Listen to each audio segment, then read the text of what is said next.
সকাল 11টা থেকে আজকে জমায়েতের কথা ছিল, নবান্ন অভিযান ছিল, ঘোষিত কর্মসূচি আন্দোলনকারী শিক্ষকদের। আর তার আগে থেকেই কিন্তু দেখা গেল চরম পুলিশি তৎপরতা, একেবারে নজিরবিহীনভাবে বিশাল পুলিশ বাহিনী তারা মোতায়েন রইলেন শিয়ালদা স্টেশন চত্বরে, সাউথ ডিভিশনের সামনে এবং মেট্রোর যে গেট তার সামনে।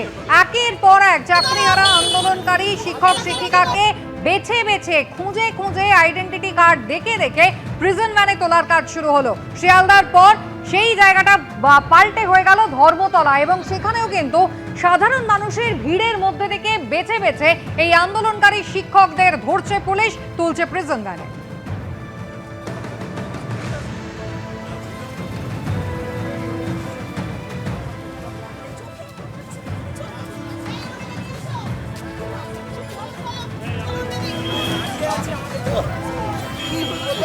कहाँ से आ रहे हैं?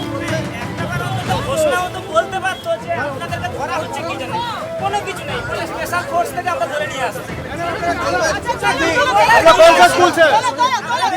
দাঁড়াতেই দিচ্ছে না, আমরা তো কিছুই করিনি, আমাদের দাঁড়াতেই দিল না।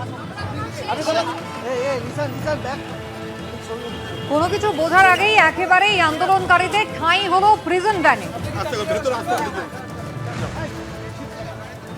একদিকে শিয়ালদা আর অন্যদিকে ধরপাকড় চলছে ক্রমাগত ধর্মতলাতে।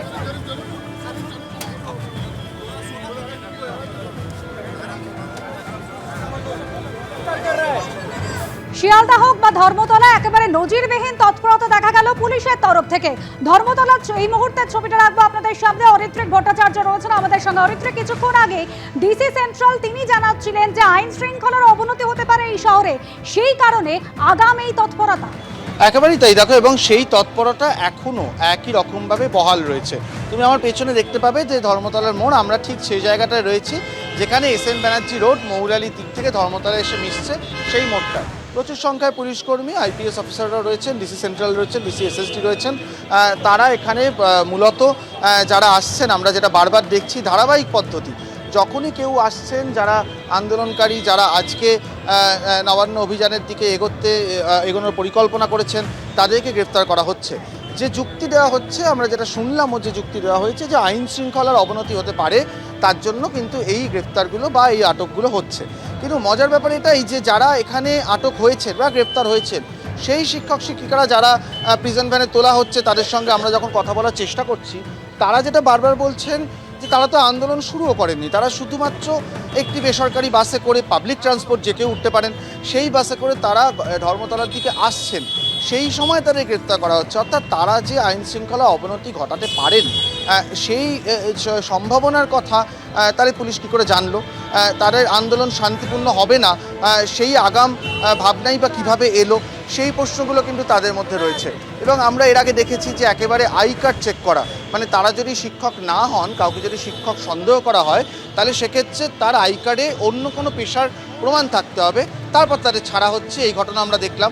এই SN ব্যানার্জি রোড যেহেতু শিয়ালদায় এক দফা এই আন্দোলন কর্মসূচিকে সংঘবদ্ধ করার পরিকল্পনা ব্যর্থ হয়েছে, তারপর অনেকেই ধর্মতলার দিকে আসছিলেন, তাই এই SN ব্যানার্জি রোড ধরে ধরপাকড় সবচেয়ে বেশি। দূরে ওইদিকে মেট্রোর গেট বা বিভিন্ন দিকে ধর্মতলায় তো প্রায় 6টি মেট্রোর গেট আছে। প্রত্যেকটি মেট্রোর গেটে আমরা পুলিশি প্রহরা দেখছি, সেখানে সন্দেহভাজনদের আই কার্ড চেক করা হচ্ছে বা আটক করা হচ্ছে তার প্রয়োজনে। এবং বাস স্ট্যান্ড, যেটা আমরা ধর্মতলা অত্যন্ত সুপরিচিত, দূরপাল্লার বাসগুলো এসে দাঁড়ায়, কিছু স্বল্প দূরত্বের পরিষেবার বাস দাঁড়ায়, সেখান থেকেও কিন্তু অনেককে আটক এবং গ্রেপ্তার করা হয়েছে। এমন দৃশ্য দেখা গেছে যে কোথাও তারা হোটেলের সামনে দাঁড়িয়েছেন দু একজন খাবেন বলে, সেখানেও গ্রেপ্তারি হয়েছে। এমনকি ধর্মতলার অতি সুপরিচিত জুতো বিপণীতে একজন জুতো কিনতে এসছেন বলে দাবি করছেন। তিনি বারবার বলছেন যে আমার সঙ্গে শিক্ষকতার কোনো সম্পর্ক নেই, আমি শুধুমাত্র জুতো কিনতে এসেছি। তিনিও যেহেতু আই কার্ড দেখাতে পারেননি, তাকেও কিন্তু এখান থেকে আটক করা হয়েছে। অর্থাৎ তিনি আদৌ শিক্ষক কিনা সেটা কিন্তু এখনও নিশ্চিত নয়, সেটা হয়তো তাকে যে থানায় নিয়ে যাওয়া হয়েছে সেখানে গেলে হয়তো স্পষ্ট হবে। এটুকু বোঝা যাচ্ছে যে আজকের আন্দোলন যাতে কোনো রকমভাবে দানা না বাঁধে, তার জন্য পুলিশি সক্রিয়তা অত্যন্ত বেশি ছিল। এবং মাঝে মাঝে আমরা দেখছি এই যেমন দেখছি হচ্ছে যে বেশ কয়েকজন পুলিশ অফিসারের সঙ্গে দুজন IPS অফিসার কোনো একটি দিকে যাচ্ছেন। এগুলো কিন্তু তারা বিভিন্ন জায়গায় যারা পুলিশ ছড়িয়ে আছেন সেখান থেকে তথ্য পাচ্ছেন যে এখানে কয়েকজন একদম। জমায়েত হয়ে থাকতে পারে বা এখানে দু একজন থাকতে পারে, জমায়েতও প্রয়োজন পড়ছে না, একজন দুজন থাকলে তাদেরও গ্রেপ্তার করা হচ্ছে। তো এই নিরন্তর অপারেশনই বলবো এটাকে পুলিশের, সেটা প্রায় 2-3 ঘন্টা হতে চললো ধর্মতলার মোড়ে চলছে এবং আরও কিছুক্ষণ চলবে, কারণ পুলিশের উচ্চপদস্থ আধিকারিকরা যারা এখানে বর্তমান রয়েছেন তারা মনে করছেন যে আইন শৃঙ্খলা অবনতি ঘটানোর যে মাধ্যম যারা ঘটাতে পারেন তাদের নাকি এখনো এই চত্বরে তারা আসতে পারেন, তাদের পাওয়া একদম। সম্ভব।